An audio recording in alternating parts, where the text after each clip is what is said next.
ஐயா வணக்கம்.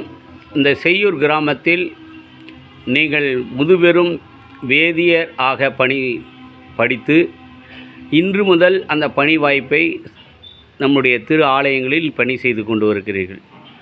அந்த விவிலியம்தான் மிக முக்கிய கடமை என்று அந்த பயிற்சி திண்டிவனம் வேதியர் பள்ளியில் பயிற்சி பெற்று அரசு சம்பந்தப்பட்ட வேலைகளையும் தொடர்ந்து இந்த பணிகளை நிறைவேற்றி உங்கள் மூலமாக உங்கள் பிள்ளைகளை குருத்துவ நிலைக்கும் நீங்கள் உயர்த்தி வளமான ஒரு கிறிஸ்துவ சமுதாயத்தை திண்டிவனத்தில் பயிற்சி பெற்று உருவாக்கியிருக்கின்றீர்கள்.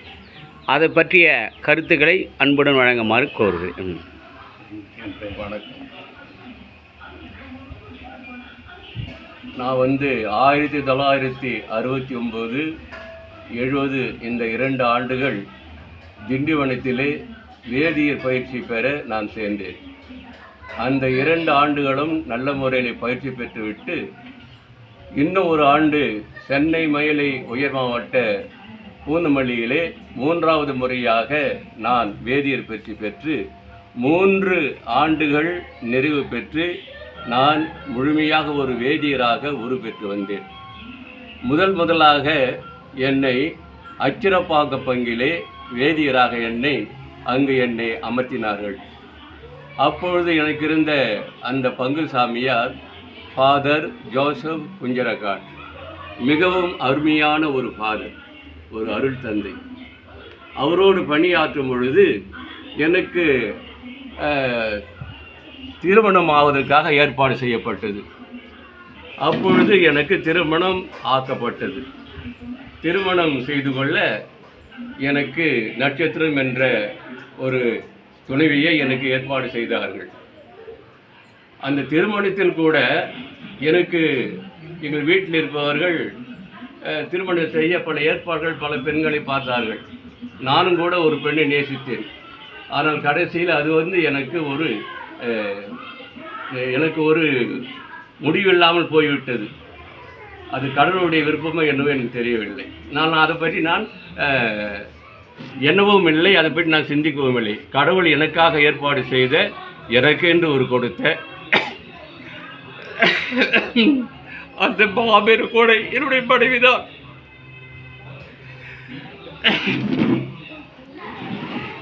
இந்த அளவுக்கு என்னுடைய குடும்பம் செழிப்பாக வளர்கிறது என்று சொன்னால் என்னுடைய மனைவிதான். அருள் தந்தை குஞ்சரகாட்டவர்கள் என்னை அருமையாக, எங்கள் இருவரையும் அருமையாக பார்த்து கொண்டார்கள். என்னை என் மனைவியும் அருமையாக பார்த்து கொள்வார்கள். எனக்கு அப்பொழுது இந்த வேதிர் பணி செல்வதற்கு முன்பாக எனக்கு ஆசிரியர் பணிக்காக எங்கள் வீட்டில் எல்லாரும் ஆசிரியர்கள். நான் எங்கள் வீட்டில் கடைசி பையன். ஆகவே என்னைய ஒரு ஆசிரியராக உருவாக்குவதற்காக எங்கள் அண்ணன் லூர்சாமி ஆசிரியர் அவர்கள் முயற்சி எடுத்தார்கள். அதற்காக என்னை அப்ளிகேஷன் போட்டு ஆசிரியர் பயிற்சிக்கு அனுப்பி வைத்தார்கள். அப்பொழுது போகும்பொழுது எனக்கு ஒரு புதுமையை, கடவுள் கொடுத்த ஒரு பெரிய வரம், எனக்கு புதுமை அதுதான் என்று சொல்லுவேன். எனக்கு வாய் தெத்தும், எதையும் சரியாக பேச மாட்டேன். யாருன்னா கேட்டால் உங்கள் வீட்டில் எடா குழம்பு கேட்டால் கூட மீ மீ மீ மீ மீன்னு குழம்புன்னு சொல்லுவேன். அந்த வாய் தெத்தல். கடவுளை இறக்கத்தால் நான் அந்த ட்ரைனிங்கு போன பிறகு எனக்கு இந்த வாய் தெத்தலே கிடையாது. பெரிய ஒரு அதிசயம், ஒரு புதுமை. வேதியர் பயிற்சி பள்ளியில் வேதியர் பயிற்சி முடித்த பிற்பாடு கடவுள் கொடுத்த வரம் என்று நினைக்கிறேன். எனக்கு கடவுள் கொடுத்த வரம், நன்றாக பேசுவேன், நன்றாக கீபோர்டு போடுவேன், நன்றாக ஹார்மோனியம் போடுவேன். எல்லா திறமையும் கடவுள் எனக்கு கொடுத்திருக்கிறார். அது என்னுடைய குடும்ப பாரம்பரியமாக இருந்தது. பிறகு நாங்கள் திருமணமான பிறகு அதுக்கு முன்பாகவே எனக்கு போலீஸுக்கு இன்ட்ரி வந்தது. போலீஸுக்கு இன்ட்ரி வந்து போனேன். அதுக்கு செலக்ட் ஆகிவிட்டேன். செலக்ட் ஆகிட்டு ஆர்டர் வந்தது. ஆர்டர் வந்தால் எங்கள் அம்மா என்ன போவானான்ட்டாங்க. எவனா தூக்கு போட்டு செத்து வேண்டா, எவனா சண்டை போடுவான்டா, நீ போய் அங்கே நிப்படா, உனக்கு வேணாண்டான்னு சொல்லிட்டு போவானான்ட்டாங்க. அதுக்கும் பிறகு செங்கல்பேட்டில் ஃபயர் சர்வீஸில் ஆர்டர் வந்துச்சு எனக்கு. நான் போய் அங்கே சேர்ந்து 15 நாள் வேலையும் செஞ்சுட்டேன். செஞ்சு எங்கள் பெரியண்ணன் எங்கள் அண்ணன், அவர் ஒரு ஆசிரியர், எப்பா இந்த வேலை வேணாம்பா அவனுக்கு வீடு பற்றி நிறைய நீ போய் நீ போய் என்ன பண்ணுவ, நீ எங்கள் வீட்டை செல்லமாக வளர்த்தன்னு சொல்லிட்டு இட்டு வந்துட்டார். இட்டு வந்த பிறகு வீட்டில் இருந்தோம். பிறகு எங்கள் அண்ணன் வந்து இந்த ஹெல்த் டிபார்ட்மெண்ட்டில் டிரைவராக இருக்கிறார், சௌரியப்பன் என்பவர். அவங்க மூலியத்தில் எனக்கு இந்த அம்மா குத்துற இன்ஸ்பெக்டர் அப்போலாம் இந்த கையில் போடுவாங்க, நீங்கள் பார்த்துருப்பீங்க. அந்த ஒரு போஸ்ட் வாங்கி கொடுத்தாரு, ஹெல்த் அசிஸ்டண்ட் என்ற போஸ்ட். அப்போவே மாதம் எனக்கு அது 250 ரூபா சம்பளம். அது பெரிய சம்பளம். அப்போ அது வாதிரை விட நிறைய சம்பளம். அதில் ஒரு 3 வருஷம் வேலை செஞ்சேன். அதில் மே மாதம் ஊசிங் பண்ணி போஸ்டிங் கொடுப்பாங்க. ஏன்னா அந்த ட்ரைனிங் எடுக்கலை, அதுக்கு ஹெல்த் இன்ஸ்பெக்டர் கோர்ஸ் எடுக்கணும்.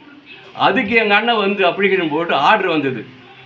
அதுக்கு என்னால் போக முடியல. பாருங்கள், அதுக்கு என்னால் போக முடியல. திருமணம் ஆன பிறகு நான் இந்த அக்ரிகல்ச்சர் ஆசிரியர் பயிற்சி பெற்றிருக்கிறேன். டிடிசின்னு சொல்லுவாங்க, டீச்சர் டெக்னிக்கல் கோர்ஸ், விவசாய ஆசிரியர் அப்போ இருந்தது. அப்போ எங்கள் அண்ணன் எனக்கு தெரியாமல், எங்கள் லூர்து சாமி ஆசிரியர் எனக்கு தெரியாமையே அப்ளிகேஷன் போட்டுக்கிறார். அவர் போட்டு 3 வருஷம் ஆகிடுச்சு. அது திருமணம் ஆன பிறகு 1 வாரம் பொறுத்து எனக்கு ஒரு ஆர்டர் வருது, நீங்கள் உங்களுடைய பயிற்சி தொடர வேண்டும், நீங்கள் செலக்ட் ஆகி இருக்கிறீங்க, 7 வாரம் நீங்கள் விழுப்புரம் ஸ்கூலில் போயிட்டு அங்கே நீங்கள் வந்து ட்ரைனிங் எடுக்கணும். 50 பேர் வராங்க உங்களுக்கு கூட, நீங்களே போய் எங்கள் ட்ரைனிங் எடுத்த ஒன்றுக்கு உங்களுக்கு போஸ்டிங் கொடுக்குறோம். போஸ்டிங் தரேன்னு சொல்லிட்டு அதிலே போட்டிருக்குது, இந்த இடத்துல உங்களுக்கு போஸ்டிங் கொடுக்கணும்னு சொல்லிட்டு. சரின்னு சொல்லிட்டு நான் ரெடியாக கிளம்பி போயிட்டேன். எங்கள் பங்கு சாமியார் இல்லை, பாரு கொஞ்சம் காட்டி இல்லை. போயிட்டு ஒரு நாள் என்ன பண்ணி இருந்து அந்த ட்ரைனிங்கை பார்த்தேன். எனக்கு ஒரே மன கஷ்டமாச்சு. என்னடா அது எப்படா போகுது, நம்ம என்னடா நான் ஏன்டா வந்தேன், ஏன்டா எனக்கு ஒரே குழப்பமாகி போச்சு. போட்டான்னு சுட்டுக்கடாச்சு வந்துட்டேன். வீட்டுக்கு வந்துட்டு எங்கள் பங்கு சாமியார் அவர் ஊருக்கு போயிருந்தார். வந்து சொன்ன, சாமி இது போல் எனக்கு ஒரு 7 வாரம் ட்ரைனிங் போகிறேன் சாமி, 7 வாரம் உத்தரவு கொடுங்க, நான் போய் ட்ரைனிங் முடிச்சுட்டு வந்து மறுபடியும் வேலை செய்கிறேன் சாமி அப்படி சொன்னாங்க. அவர் சொன்ன வார்த்தை, you get more money but your heart is not satisfaction அப்படின்ட்டார். நிறைய பணம் சம்பாதிப்படா, நிம்மதி இருக்குதான்ட்டார். ஒரு சாமியார் வாயில் இது வரலாமா, ஒரு தந்தையோட வாயில் வரலாமா? அப்படியே விட்டேன் நான். அந்த போவே இல்லைங்க. இதுக்கு பிறகு தான் நீங்கள் வந்து அந்த கேட்டக் சென்டர் சேர்ந்தீங்களா? முடிச்ச பிறகு இந்த ஆர்டர்லாம் வந்தது. கேட்டக்கு போகிறதுக்கு முந்தி இன்றாது வந்துச்சு. எது போலீஸ்லாம் ஃபைல்ஸ் இதெல்லாம் ஆர்டர் வந்துச்சு. இதுக்கு போன பிறகு இந்த விவசாய ஆசிரியருக்கு போஸ்டிங் வந்துச்சு. கவர்மெண்ட் ஜாப் அதையும் ரத்து பண்ணிட்டீங்க. அதுக்கு வந்துட்டேன், போய் ஜாயின் பண்ணி வந்துட்டேங்க. அதுலேருந்து அப்போ நீங்கள் இந்த வேதியர் பணியே முழுமுழுச்சா எடுத்துக்கினீங்க? முழுமுழுச்சா எடுத்துட்டேன், வானான்னு சொல்லிட்டுன்ட்டேன். அவர் சொன்ன வார்த்தை தான், you get more money your art is not சாட்டிஸ்ஃபேக்ஷன்ட்டார். மன சம்பாதிப்படா, அவன் நிம்மதி ஒரு பங்கு சாமியார் வாயில் வரலாமா? அது நான் போய் விட்டுடுங்க. அதிலிருந்து அந்த சாமியார் என் மேலே ரொம்ப அளவு கற்ற பண்பு, ரொம்ப என்ன ஒரு புள்ள மாதிரி பார்த்துருந்தார். இப்போ உங்கள் குடும்பத்தில் உங்கள் பிள்ளைகள் அருட்தந்தையர்களாக, உங்கள் துணைவியார் குடும்பத்திலே அருட்தந்தையர்கள் உருவாகி இருக்கிறாங்க இல்லையா? எங்கள் குடும்பத்திலே 5 சாமியார் இருக்கிறாங்க. என் குடும்பத்தில் எங்கள் மகன் ஒரு குருவாக இருக்கிறான்னு சொன்னால் அதற்கு வித்திட்டது திண்டிவந்தருடைய பயிற்சி பள்ளி. அந்த விசுவாசம், அந்த தெய்வ பயம், கடவுள் மேலே உள்ள பக்தி, அதையும் இன்று எங்கள் பிள்ளைகளுக்கு நாங்கள் இன்னும் வளர்த்துக்கிட்டு வரோம். என் பேர பிள்ளைங்களுக்கு கடவுளை கொடுத்த ஆசீர்வாதம், 3 பையன் 3 பொண்ணு, எல்லாம் நல்லா இருக்கிறாங்க, எந்த குறையும் வைக்கல. என்னுடைய விசுவாசம் என்ன கேட்டால், எப்போ ஒருவன் கடவுளை நம்பி வாழ்கிறானோ அவனுக்கு எந்த குறையும் வராது. இதுவரையிலும் நாங்கள் பட்டினின்னு இருந்து கிடையாது. இதெல்லாம் அந்த திண்டிவனத்தினுடைய பயிற்சியும் அந்த விசுவாசம் எங்களுக்கு அது ஒரு ட்ரைனிங். அதாவது டைம் தான் எங்களுக்கு எப்பவுமே. இதுவரையிலும் டைம் எனக்கு 83 வயசாகுது போய் எனக்கு. இப்போ நானும் கோயில் பணி செஞ்சு வரேன், காசுக்காக இல்லை, தன்னுடைய ஊழியமாக. அந்த அப்போதுல இப்போதுல இந்த காசுக்காக இந்த படம் செய்யல.